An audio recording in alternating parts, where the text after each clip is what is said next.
পরিবারের সঙ্গে ঈদ উদযাপনে বাস, ট্রাকসহ বিভিন্ন যানবাহনে চড়ে গ্রামে ফিরছেন কর্মজীবী মানুষ।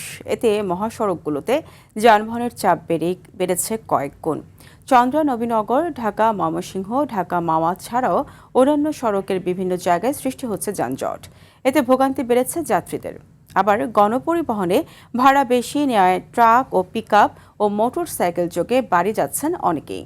প্রতিনিধিদের তথ্যচিত্রে জানাচ্ছেন সুলাইমান কবির। পবিত্র ঈদুল আজহার বাকি আর মাত্র একদিন। পরিবার পরিজনের সঙ্গে ঈদের আনন্দ ভাগাভাগি করতে শেষ মুহূর্তে রাজধানী ছাড়ছে ঘরমুখো মানুষ।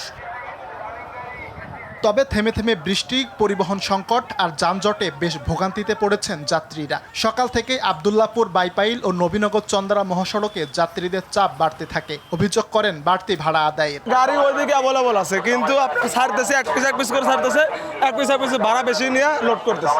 প্রত্যেকবারই এরকম দুর্ভোগের শিকারই হই।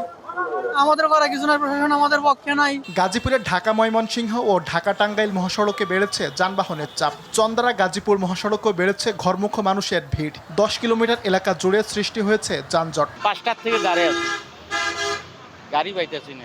বৃষ্টি আর অতিরিক্ত গাড়ির চাপে টাঙ্গাইল যমুনা সেতু মহাসড়কে 17 কিলোমিটার এলাকা জুড়ে থেমে থেমে চলছে যানবাহন। অতিরিক্ত ভাড়া ও গণপরিবহন না পেয়ে অনেকে খোলা ট্রাকে ফিরছেন বাড়ি। কিশোরগঞ্জের ভৈরবে ঢাকা সিলেট মহাসড়কেও দেখা দিয়েছে যানজট।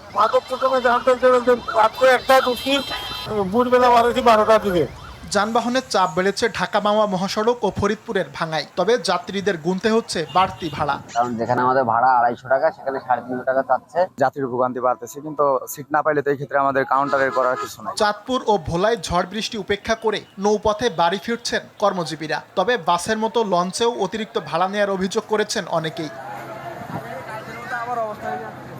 এদিকে রাজশাহীতে ঈদ উপলক্ষে যে কোনো ধরনের অনাকাঙ্ক্ষিত পরিস্থিতি এড়াতে নিরাপত্তা জোরদার করেছে র্যাব। সার্বিকভাবে এই নিরাপত্তা ব্যবস্থাটা কন্টিনিউ করে যাব। সুলাইমান কবির, RTV।